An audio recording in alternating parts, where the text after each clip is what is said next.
Hello and welcome to a Wednesday edition of the Osceola Seminole Sidelines. My name is Pat Burnham, and I am joined today by Osceola recruiting writer and analyst Nick Carlisle. Nick, how's everything on the college side of town, buddy?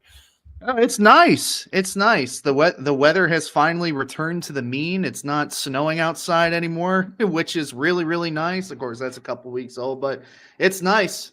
It's busy, but a lot of exciting stuff happening on campus the last few weeks, obviously, with some recruiting events and junior days and baseball starting up. And I know that folks in Tallahassee are really excited to see what Link Jarrett does in year 3. I think we're in year 3 now of the Link Jarrett era. That's hard to believe. So, going into year 6 with Mike Norvell at Florida State. Time flies. flies. You're going to learn. The older you get, the faster it goes by. But, listen, and we were both expecting a little bit of a slower week just because it did. The NCAA calendar did go into the dead period, and we thought FSU coaches may take some downtime. I still think they may take some towards the end of the week. Lord knows they've earned it going on. There is no downtime anymore. No, very little. Very little. But, and listen, it's been a little bit busier week than we thought. We've only done one notebook this week. We did daily notebooks last week, so it has been a little bit slower, but it seems to have picked up today. And so kind of how we're going to do this, we're going to go over some updates that we've got from earlier today and yesterday, including official visits being set with Florida State. If you see the bottom, if you're watching us on YouTube or watching us later, we have the crawl going at the bottom that's got all the official visits that have been set for Florida State this summer, going from the weekend of June 6th to June 13th to June 20th, and it's already turned out to be an impressive list. So we will go over some of these kids' prospects as we continue to have these shows on a weekly basis, and we're not going to dump all 20 names on you now, but we knew when dead period started that this was going to be a very active time for prospects setting unofficial visits for March and April. Then obviously we've even seen kids set official visits in late May. So we'll get a little bit into that. Then we're going to talk about an article that Nick and I comboed yesterday, which is our 2026 recruiting quarterback board for Florida State. That thing has kind of been reset since the decommit of Brady Schmeigel from out in California, who opened up his recruitment. And there were 3 players that were offered since Brady's decommitment and since Gus Malzahn was hired as the offensive coordinator at Florida State. So Nick and I will break that down. We're fixing to do our recruiting board for running backs, and we'll talk a little bit, kind of preview that, and then offer some thoughts really on what we think we learned from FSU's junior days, particularly probably as it pertains to at least 2 of the 4 coaches. I know Nick has been impressed with Terrence Knighton, and I have been impressed with Herb Hand as far as the way they are attacking the recruiting front. So we will certainly talk about that. And then, of course, if you have questions or comments, please feel free to ask. Nick and I will certainly take the time to answer what we can. But let's start today, Nick. You and I, one guy that you and I were texting back and forth with us, and it's kind of curious because he is committed to Florida State. But South Dade defensive back Darius Hughes has confirmed with both of us that he is going, no surprise here, that he is going to take an official visit to Florida State. The confusing part is he has an official visit date set up with Miami, which is May 30th, and is thinking about either June 6th or June 13th for Florida State. So technically it has been set, Nick, but, and then he's got Syracuse, Nebraska, and Florida that he has not set up dates for, but told us as recently as Well, I don't know what he told you this morning. I had my conversation with was at the end of last week with him. But what were your takeaways from your conversations with Darius this morning, last night, whenever you were communicating with him? Yeah, no, it was this morning. It could be a number of different things, Pat. It could be as simple as he's just trying to work around a specific date in Yep. terms of getting somebody, some other prospects that he knows down in South Florida on official visits with him. I know that he and Jaden Broadnow are very close.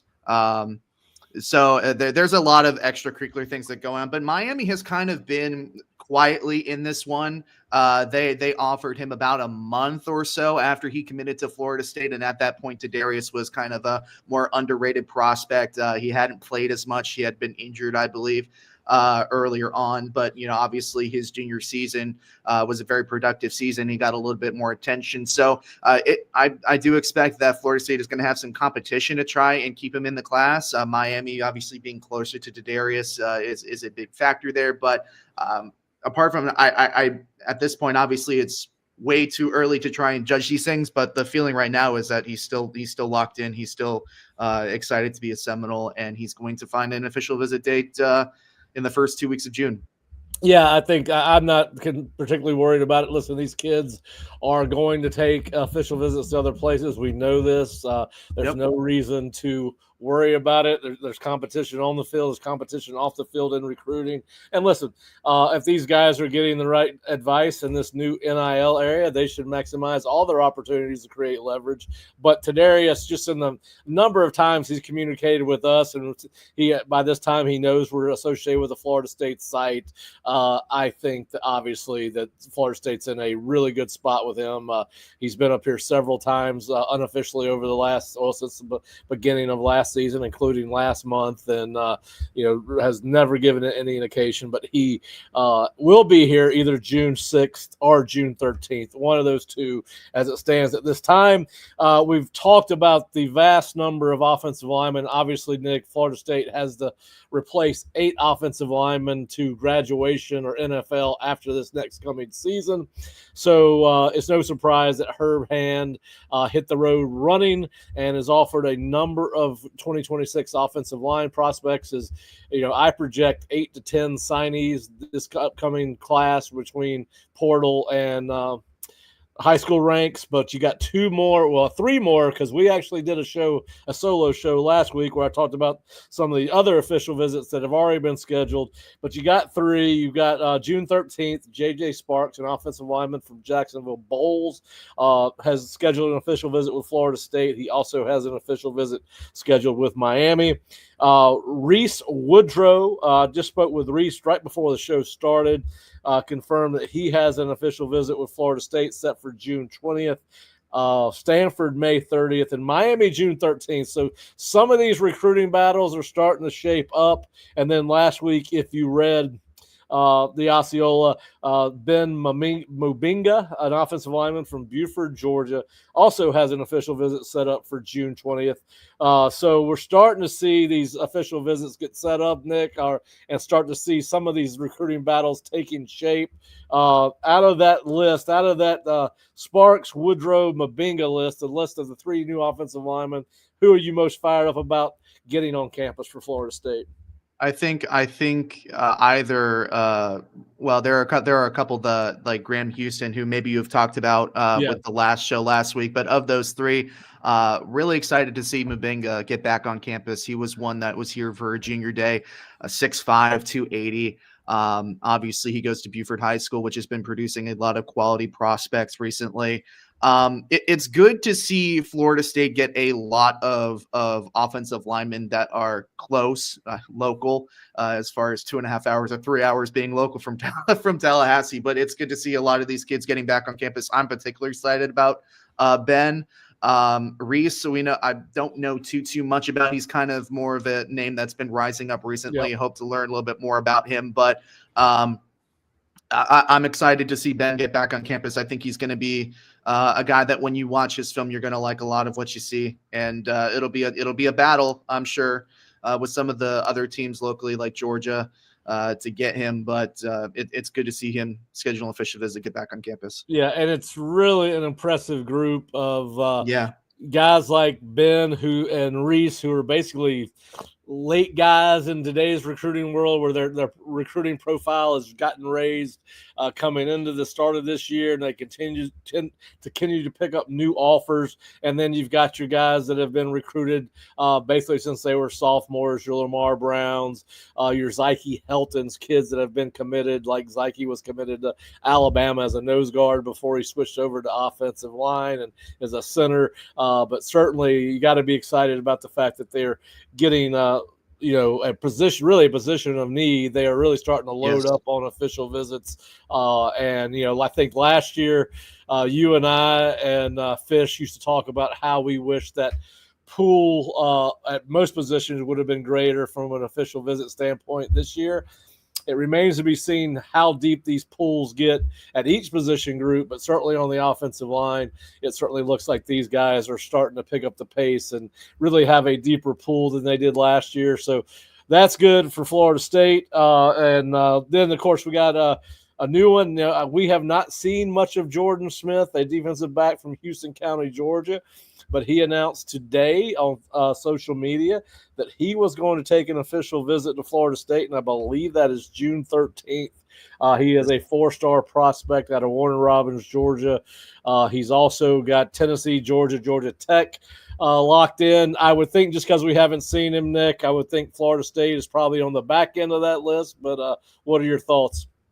Yeah, he hasn't been back on campus since they offered him. He came for a camp in June, and then he came back one more time in the summer. But to my knowledge, he hasn't been back since. So it's kind of hard to read exactly where Florida State sits with him. Obviously, they sit well enough to get him on campus officially. Later on in the summer, he's going to be there the same day as one of his teammates, Kayvon Conciero. Yeah. He's got, I believe I pronounced that correctly. Apologies if I didn't, but those two teammates will be on campus officially together. So Florida State, once again, going deep into Georgia. I feel like a more concentrated effort in Florida and Georgia with these types of prospects this cycle, Pat.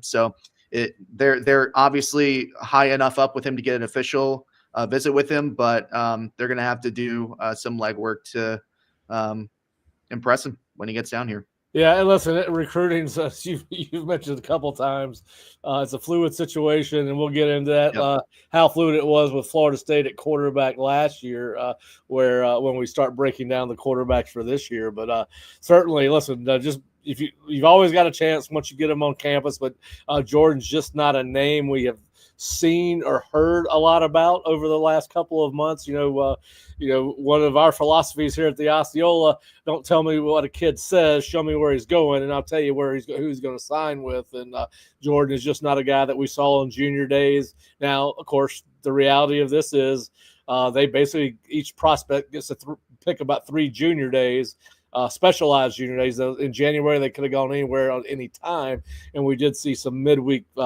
unofficial visits, but not many. So we're not going to read too much into not making a particular junior day or not making one of the first 3, because excuse me, a lot of these kids would prefer to come to a practice in March or April than they would a junior day event, which are kind of cookie cutter, planned out. They'd like to see but anyway, Jordan, my point is more about the relationships. Yeah. Jordan Smith is going to take an official visit on June 13th. We saw a couple of new offers go out, including 4-star cornerback Blake Stewart. Excuse me. He was offered today and will take an unofficial visit on April 17th. So he did not take long once he got his offer to make plans to get down here. And then right before we started taping this show, FSU offered 4-star safety prospect Kari Adams from Lola Blakefield High School in Towson, Maryland. He is rated as the number 23 rated safety in the 2026 class. Listen, again, Florida State's getting in the back end of this deal. Not necessarily a bad thing, but the list of schools that he has visited include Maryland, Notre Dame, Penn State, North Carolina, Rutgers, and Virginia Tech, and he has offers. Obviously has offers from all those schools. So Florida State's getting in late there, but those are some of the latest recruiting offers, visit updates that we have. Again, if you're watching this on the scroll at the bottom, you will see a list of every player that has scheduled an official visit with Florida State for later this summer, starting on June 6th. You will see their position and name and weekend that they plan to attend. The only guy that is off that schedule is tight end Hezzy Kent, who will be here arrive in Tallahassee on Sunday, June 15th, and depart on June 17th. Other than that, all of these visits are set up Friday through Sunday on the weekends of June 6th, June 13th, and June 20th, and there'll be more. There'll be more. Yes. There's been quite a lot already, to be honest with you. It feels like they're filling up quite quickly, and it's good, Pat. It's good to see Florida State use all of their allotted official visits where it felt like they left a lot on the table last year. So bring them in by the boatloads. Yeah, don't leave any. Don't if the NCAA. I don't even know if the NCAA has a limit on official visits for schools anymore. Now, used to be schools got 5, and I mean the East Prospect got 5 officials, and schools had a cap. I don't know what the cap was. It's changed since I was working at South Carolina and USF years ago, but certainly. Use them all. Pay, FSU's got the budget. Bring them in. Widen that pool. All right. So one position group, Nick, that we want to talk about, and I think everyone likes to talk about quarterbacks, but that's why we started our recruiting board series with the quarterbacks on Tuesday. Was it Tuesday? Yes. Today's Wednesday. All right. So what? Yeah. Listen, it's none of these days. All these days seem they're blurry. Yeah, they're blurry. My schedule does not change very much from weekend to, although the Super Bowl should have reset the week for me. But all right, so if you didn't hear us in the intro to the show, Nick and I are working on setting the recruiting board at each position series. We did quarterbacks yesterday, and the main reason for this, particularly at quarterback, is because people want to know what's going on with what is the most visible position in all of sports. Particularly football, and that's the quarterback. In Florida State, famously now has seen the decommitment of Brady Schmeigel, who had committed to Florida State back in the summer. He was a California guy. It never really, we'd heard rumors that maybe Florida State was not his first choice when he did commit. We believe that Michigan was. When Gus Malzahn was named OC and play caller in particular by Mike Norvell when he was hired, that got Brady looking, which they went out and met with him in early January. Nick, I have a feeling that's when all of these conversations took place about how this was going to ultimately end out, because it just so happens the day that he decommits, Florida State is locked and loaded on 3 2026 quarterbacks who they extended new offers to. And so let's talk a little bit about those guys, and I'll list them out and we'll start breaking them down. But you've got Landon Duckworth, a 4-star QB from Jackson High School in Jackson, Alabama. Bowie Bentley from Salina High School in Salina, Texas, also our 4-star prospect. And then 5-star Houston commit from Spring, Texas, the Legacy School of Arts and Sciences, I believe is what it's called, is Keyshawn Henderson. They're all Rivals 250 products. They're all rated as dual threat quarterbacks, and all within the top 16 dual threat quarterbacks in the class of 2026. Nick, you and I kind of talked this out on Monday before we wrote the series, the start of this series. And who do you think is number 1 on FSU's board out of those 3? And who would you make number 1 guy on that board if you were Mike Norvell? I think Duckworth is a pretty easy number 1 here. Now, with the story, we kind of grouped all of these guys in the top 3 because, to your point, as soon as Schmeigel decommitted, these 3 send the offers out like almost instantaneously. So Florida State had to have known which direction they wanted to go in. These three were named, but I think Duckworth is number one for a couple reasons. The first one being that he has an established relationship with Gus Malzahn. If Gus Malzahn, it's his offense, he's going to be calling the plays. Duckworth used to be a South Carolina commit, and after he decommitted, UCF was one of the schools that was high on his list. I believe Sam Smigelman, our Rivals national analyst, actually had a future cast in for Duckworth to UCF at some point. So there is an established relationship there. I would have to imagine that he is, if not number one, very, very close to being number one on the board there for Florida State. And he's got a lot of tools that you like to see. He's got a really nice arm, can get outside of the pocket. I feel like it would be a great fit for Gus's offense. And I would have to imagine that he is probably number one on the board right now. Yeah. Listen, we've talked about it. I've talked about it. You watch all three on film and you leave really impressed with all three of these kids. They all can run. They all throw the ball really well. They're all highly sought after. They're all highly ranked. I said it before, Keyshawn gets a lot of the attention because he is the only 5-star on that group. His film is impressive. And like I said, you're splitting hairs here on film. The guy that fit my eye the best is Landon Duckworth. Now, that's not taking beauties in the eye of the beholder when recruiting and dating and whatever you're doing. But Landon Duckworth, to me, is the guy that when I watched his film, he's the guy that I went back to the third time to watch. I watched all of them twice and went back to Duckworth. And then, as you mentioned, he does have a prior relationship with Gus Malzahn. We do know that Gus was in his school in January. We do not know if he was in Bentley School or Henderson School. We just don't have confirmation of that, not for lack of effort. I can assure you of that. Landon Duck, these three kids, as you can imagine, as hard as they're being recruited, are extremely difficult to try to track down.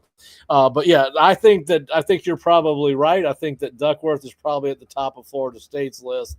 And from my perspective, he fits my eye with what I think they're going to do on offense. And if these weights are accurate, he's 6'4", 215. The other guys are 6'3", below 200, and not that they won't grow, and because they will. But with you thinking that Florida State's going to have a quarterback that's going to run the ball from time to time, you kind of like that bigger body kid. Although I really had a hard time seeing the physical difference between Duckworth and Henderson on tape. Of course, now when you're breaking down quarterbacks, the one thing that we don't get a chance to do, listen, they got to be leaders. They've got to have this intangible quality where people want to follow them. We don't know about these kids because we've never been around them, and unfortunately, they play so far away. We don't get a chance to go watch them play.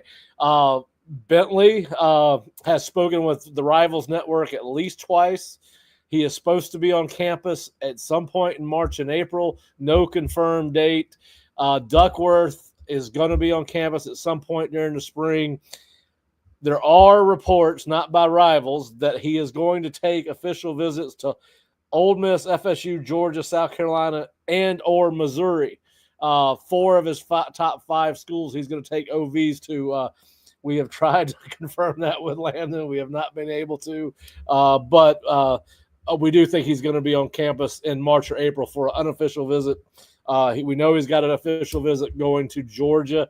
He was at one time committed to South Carolina. There's still a relationship there. If you had to put you on the spot here, do you think that there's a chance, if you had to put percentages on, I hate doing this, but I'm going to ask you to. Do you think Thanks. Listen, I'll say 40. Hit me with it. Let's go. What are the chances that Florida State ends up with one? Let's do it this way. Let's don't put it down to one kid, because this is what I was going to talk about earlier. Last year we didn't hear Kevin Sperry's name till when? November. December? Yeah, November. He wasn't was not on the radar. Did Trammell flip? Well, because he decommitted, and did he go before the Florida game or after the Florida game? Did he flip his commitment? It might have been before. No, that might have been November.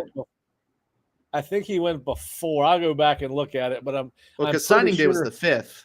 I think that he might have gone right. Yeah, you talking about November 5th? No, well, signing day was December 5th. I think we Sperry didn't show up on the scene until late November. Yeah, within like 3 or 4 weeks till signing day. So So with that in mind, what are the percentages that Florida State signed one of the either Landon Duckworth, Bowie Bentley, and Keyshawn Henderson?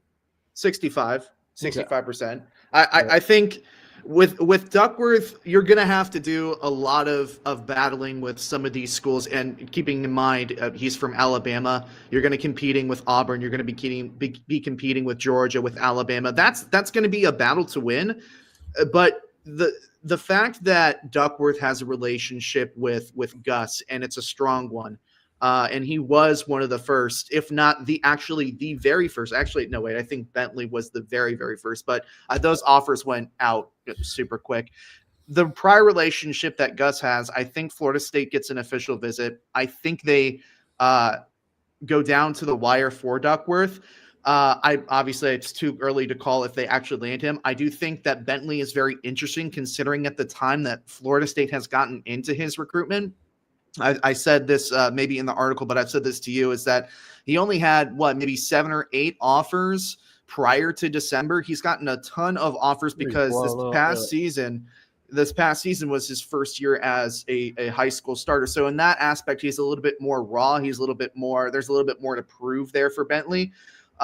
So if you're taking things from the perspective of kind of jumping into the middle of a recruitment where there's a narrowed list, as opposed to jumping into a recruitment where you can kind of jump in with everybody else and try and get a kid on campus. And obviously Bentley's interested, considering the reports that he's going to be here in either March or April. There could be equally as good of a chance that, especially with him being from Norvell's kind of home area, that, he signs with Florida State as well, or at least commits to Florida State. So I would give that percentage about 65%. I don't think they're really in it for Henderson. Nothing that we have heard or researched or seen suggests that Henderson is interested. And of course, there's a lot of other really elite programs that are trying to flip Henderson as well. So maybe 65 is a little ambitious, but between the relationship that Duckworth has with Malzahn and kind of where Bentley is in his recruitment right now, if Florida State is focusing on these 3 guys at the top of their board, I think there's a good chance they come away with at least one of them.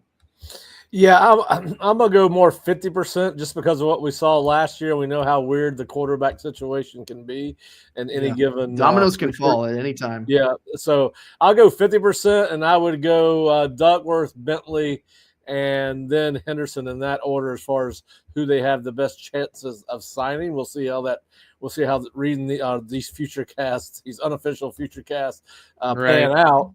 But we could be really wrong by the time this is all over and somebody pops up out of nowhere.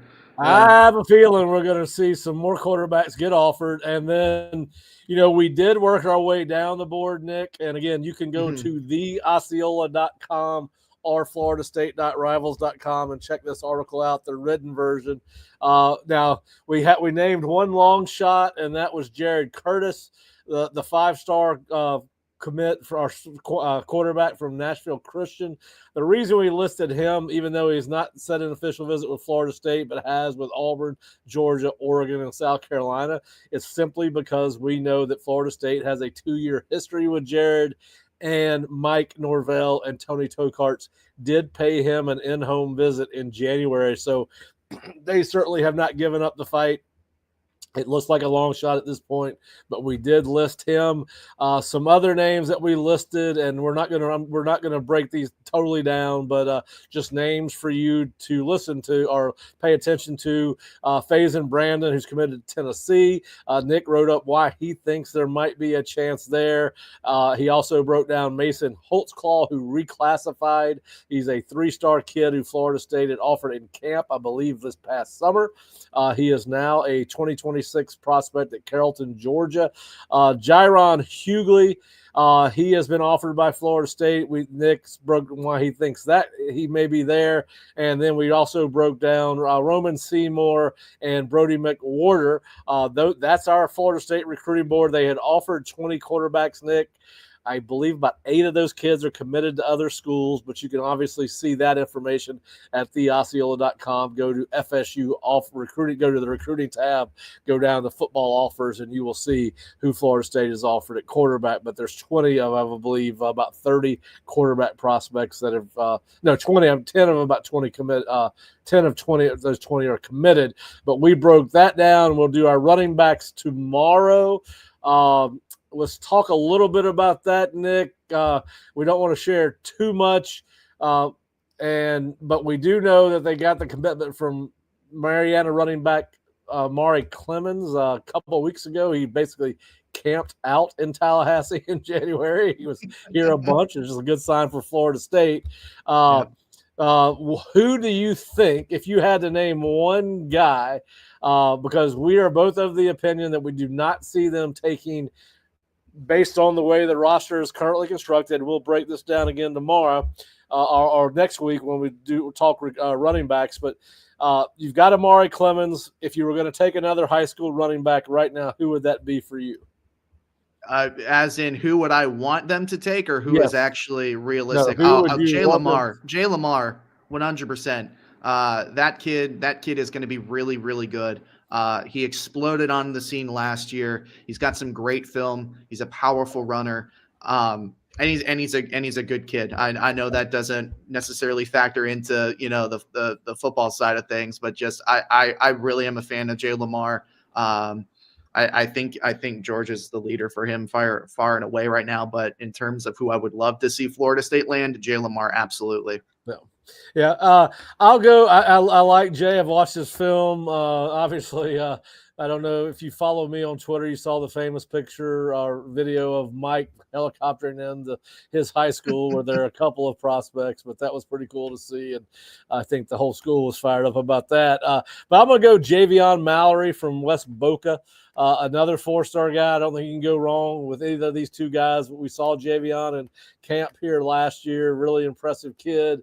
We'll see if they can get him back on campus. He did not attend a junior day. Again, you can't make too much of that. They only get 3 of those, and depending on the school.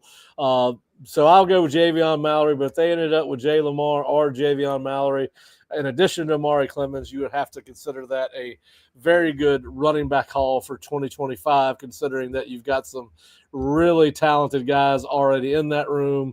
Jalen Lucas could come back. Micah Danzig could come back for 2026. Cam Davis, Sam Singleton, and we haven't even seen Osman Croma, who I'm excited. Yeah, I know a lot of people are. I know he got named to some team about biggest impact freshman, all of that. I know that Mike was glowing in his comments about him when he talked about him, I believe, which was late last week. And he is he's a good-looking son of a gun on the hoof now. He looks the part. There's no doubt about that. So I'm looking forward to seeing him when he throws on the pads. But we will have our setting the running back room tomorrow on the Osceola as Nick and I work our way through that later today and early part of the day. We'll have that up on the site probably mid-afternoon, I would think.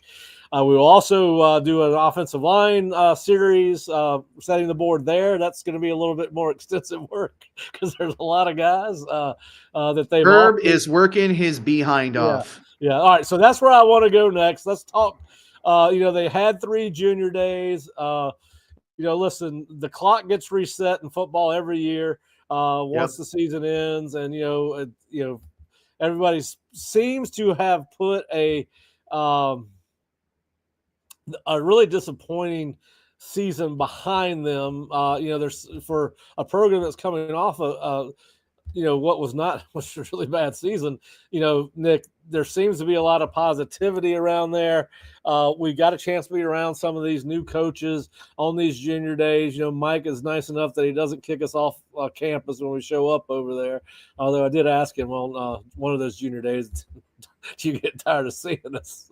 I think he might get tired of seeing me. I don't know about the other guys, but anyway, we did get to be around these guys a little bit. I know you more than me worked on an article about your junior day takeaways, and just tell us what a couple of your top takeaways were from what you saw out of the staff, out of the prospects for those 3 junior days dating back to January 18th? Well, I think it's reflected in kind of who has already set up official visits to Florida State already, Pat. And we're seeing a lot of offensive linemen set up official visits. There was a lot of size that was there over the 3 weeks in January that you and I saw. A lot of size, a lot of linemen on both sides of the ball. So they're absolutely paying attention to the trenches. As you mentioned, replacing 8 offensive linemen, or they will have to by the end of this season. So not only is it a need based on how the offensive line class rounded out for this past cycle, but in terms of what they're going to need for this upcoming year, it's absolutely an area of need. And Herb, as I said a couple minutes ago, is busting his behind. Not only is there a wide variety of prospects in terms of geographically speaking, but in terms of height and weight and body size, body type. You talk about casting a wide net, and they're absolutely casting a wide net at not only offensive line, but defensive line as well. I think if you added up everything, there was probably more offensive, defensive linemen there as opposed to any other position over the 3 weeks. A lot of attention being paid to that. And just generally speaking, I think the reception and obviously, kids are not going to badmouth any coach that they just got out of a position meeting with, right?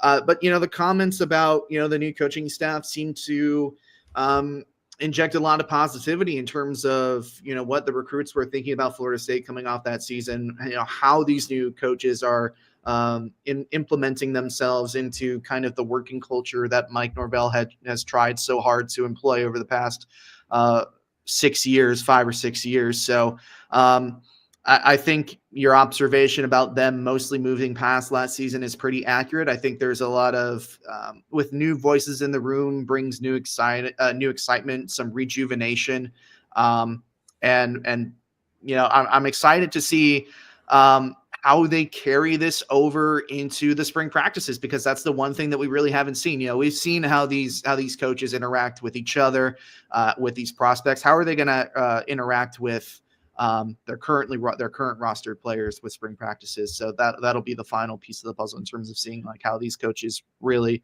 have gotten into the system here. Yeah, the thing that I like to see is we'll see how a coach's personality during the recruiting process is usually totally different than how he is on the Right. field. But one of the things that stood out to me is that these couple of these guys in particular have really friendly, welcoming personalities. Not that it means anything at all, whether they can coach, whether they can recruit. But Tony White, he's one of those guys that smile on his face, always seems to be having a good day. I think that passes on to kids. He's very personable, always says hello. Some of the guys that they are replacing were a bit more standoffish in their interactions, off the field, particularly with me. And then Herb, listen, I think he understands with the position group he took over. I think he knows the numbers they've got to replace, and he has wasted no time. And he really, when you talk to all these kids, I talked to Zayden Grimpin in Texas, who's a guy that they had been on when he was at UCF, and he talks about how really what struck him was the types of conversations, how funny Curban was, those kind of things. And listen, the proof is in the pudding that these guys have gone to work. They've already got a deeper pool for offensive linemen for this class on February 12th than we did last year in June. So they're making some inroads there. Obviously, Terrence Knighton has a presence. He's a former NFL guy. Not that all former NFL coaches players make great coaches. That's not the case. There's a lot of people making a big deal out of Deion hiring Marshall Faulk and Warren Sapp. That doesn't mean they're going to be great coaches, but he does have a presence. He hit the road hard. He offered a lot of 2026 and 2027 defensive tackles and edge guys since he's been here. He's pretty funny pretty creative on Twitter. Seems to be able to still connect with kids that are half his age. And listen, I think I think you wrote about it, and I think he is a good selection based on his personality. Now, I can't wait to see his demeanor on the practice field. Yep. But I think that Odell had been on here for 30 something years, maybe exactly 30. You talked a little bit about why he is the one of the perfect guy to replace Odell, and that's going to be a hard guy to replace. But certainly, your reviews coming out of the first month and a half that these guys have been on campus, the new coaches really do seem to have brought some renewed energy. It's going to be interesting to see,